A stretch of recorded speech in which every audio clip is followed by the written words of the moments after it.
Hello दोस्तों, मेरे channel फिल्मी स्टोरीज में आपका स्वागत है। लोग भले ही भूल गए हों, लेकिन पुराने दौर के हिंदी सिनेमा में तीन नायाब हीरे हुआ करते थे।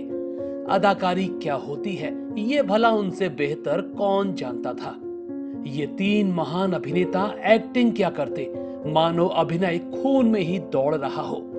सिनेमा में देखकर लगा करता जैसे ये हमारे घर में ही रहने वाले सदस्य हों।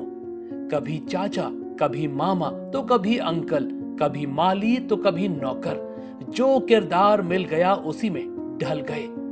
चरित्र अभिनेता बहुत आए बहुत गए, मगर इन तीनों जैसा कोई नजर ना आया।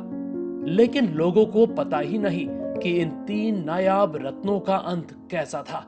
चलिए ये दिलचस्प जानकारी हम देते हैं। शुरुआत करते हैं पुराने दौर के अदाकार डेविड अब्राहम चाउलकर से।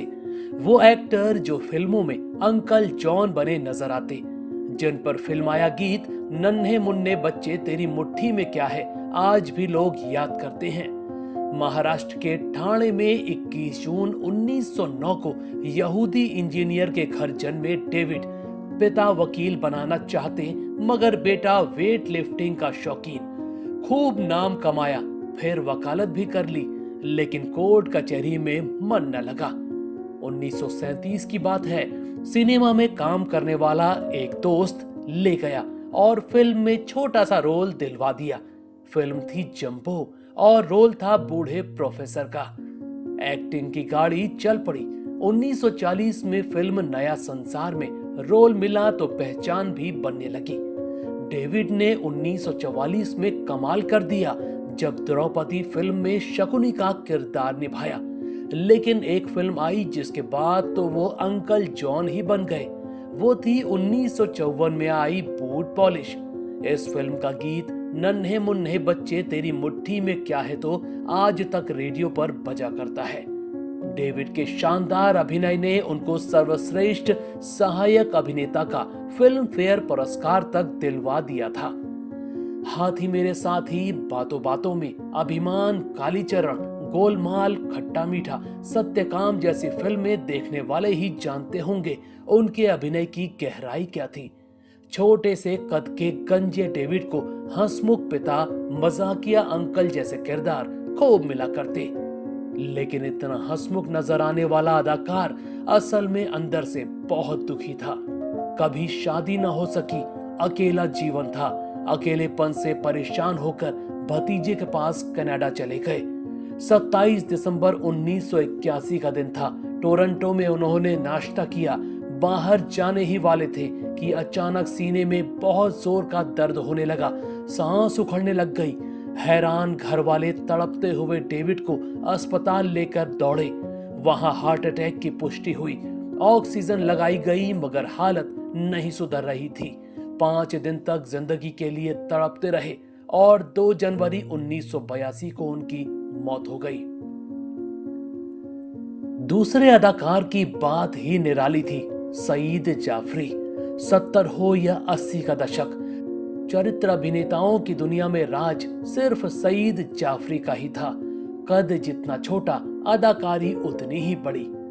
8 जनवरी 1929 को पंजाब के मलेर कोटला में रहने वाले मुस्लिम परिवार में पैदा हुए। अब्बा बनाना चाहते थे डॉक्टर, लेकिन स्कूल कॉलेजों में नाटकों में भाग लेते लेते इनको रास आने लगी फिल्मी दुनिया। एमए करते ही दिल्ली चले आए और यहाँ ऑल इंडिया रेडियो में नौकरी शुरू कर दी। यहीं खुद की ड्रामा कंपनी बनाकर थिएटर करने लगे। कुछ ही समय बाद एक्टिंग की बारीकियां सीखने अमेरिका चले गए। वहां जाते ही किस्मत खुल गई। अंग्रेजी फिल्मों में एक्टिंग के ऑफर आने लगे। खूब नाम कमाने लगे। फिर अचानक एक दिन हिंदी सिनेमा से भी बुलावा आ गया। सत्यजीत रे फिल्म बना रहे थे। संजीव कुमार की टक्कर का कोई अदाकार चाहिए था। सईद जाफरी को वो रोल मिल गया। 1977 में फिल्म आई शतरंज के खिलाड़ी। रोशन अली के किरदार में शानदार अदाकारी कर पहचान बनाने में कामयाब हो गए। फिर 1981 में आई चश्मे बद्दूर में लल्लन पान वाले के रोल में खूब नाम कमाया। खूब फिल्में की, न दौलत की कमी न शोहरत की, मगर जीवन में एक गलती दर्दनाक अंत करवा बैठी।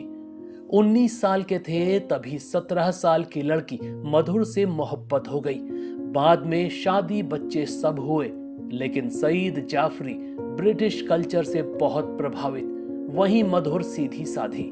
जेनिफर नाम की अंग्रेज लड़की से अफेयर हो गया तो मधुर को तलाक दे दिया, मगर जेनिफर ने उनकी जिंदगी नरक बना डाली। अब वो अपनी गलती पर पछताने लगे। बड़ी मुश्किल से सालों बाद मधुर का पता किया तो पता लगा कि वो बहुत बड़ी शेफ बन गई थी। सईद उससे मिलने के लिए तड़पने लगे, लेकिन उसने साफ इनकार कर दिया। पहली पत्नी की याद, अपनी की हुई गलती के पछतावे को लेकर ये कलाकार रोज तड़पा करता, रोज जीता, रोज मरता। फिर साल 2015 में 15 नवंबर के दिन उनकी अचानक दिमाग की नस फट गई। वो फर्श पर बेहोश होकर ऐसा गिरे कि उनकी दर्दनाक मौत हो गई। तीसरा अभिनेता तो पुराने हिंदी सिनेमा की जान हुआ करता। नाम ही था भगवान दादा। सिनेमा के उस पुराने दौर के भगवान 1913 में पैदा हुए। पूरा नाम था अभाजी पलव। पिता मजदूर मगर बेटा अलग ही किस्मत लिखवा कर लाया था। पड़ोसी सिनेमा में काम करता, उसी की मदद से पहुंच गए शूटिंग सेट पर। बात बन गई। डायरेक्टर ने एक छोटा सा रोल दे दिया कॉमेडियन का। 1931 में आई वो फिल्म थी बेवफा आशिक। खूब मेहनत करते गए, बड़े बड़े रोल मिलने लगे, पैसा आने लगा, जान पहचान होने लगी।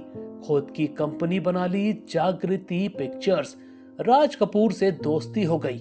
एक बार शराब पीते पीते राज कपूर बोले, भगवान ऐसी फिल्म बनाओ जो समाज को सोचने पर मजबूर कर दे। भगवान दादा को आइडिया क्लिक कर गया। 1951 में फिल्म बना डाली अलबेला। फिल्म ने बंबई के बॉक्स ऑफिस में कोहराम मचा डाला। हर ओर भगवान दादा ही छा गए। राज कपूर ने सपने में भी न सोचा था कि उनकी सलाह तो उनके लिए ही भारी पड़ जाएगी। जी हाँ, राज कपूर की फिल्म आवारा को उस साल किसी ने टक्कर दी तो वो देवानंद की बाजी और भगवान दादा की अलबेला ही थी। गीता बाली के साथ उनका गीत शोला जो भड़के दिल मेरा धड़के गाना तो राज कपूर की आवारा के गीतों पर भारी पड़ने लग गया था। बस फिर क्या था, किस्मत पलट गई।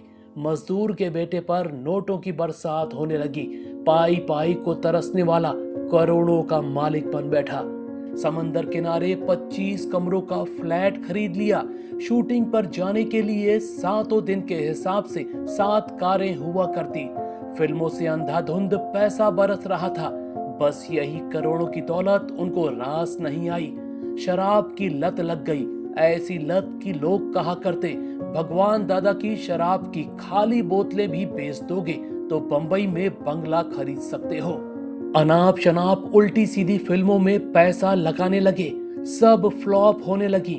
2 फिल्में बनाई, लाबेला और झमेला, महा फ्लॉप। सारा पैसा डुबो डाला। फिर एक फिल्म हंसते रहना के लिए तो सब कुछ गिरवी रख दिया। खुद जुए शराब में मस्त रहे तो फिल्म कभी पूरी ही ना हो सकी। बस बर्बादी शुरू। एक एक कर 7 गाड़ियां बिकी। फिर बंगला। चौल का आदमी वापस चौल में रहने को मजबूर हो गया। 2 रोटी तक के लिए छोटे मोटे किरदार करने लगे। बर्बादी के गम में वो गुमसुम चाल में शराब के नशे में पड़े रहते। सिनेमा से कोई पूछने तक न आता था। बस ऐसे ही 4 फरवरी 2002 को बर्बादी के गम में डूबे भगवान दादा की मौत हो गई। दोस्तों, क्या आपने इन 3 अदाकारों में से किसी को देखा था? अगर हाँ, तो इनमें से किसी का कोई रोल या फिल्म आपको याद है तो हमें कमेंट में जरूर बताइएगा। ऐसे ही स्टोरीज को जानने के लिए आप मेरे चैनल फिल्मी स्टोरीज को सब्सक्राइब भी कर सकते हैं। बस बेल आइकन दबाना मत भूलिएगा।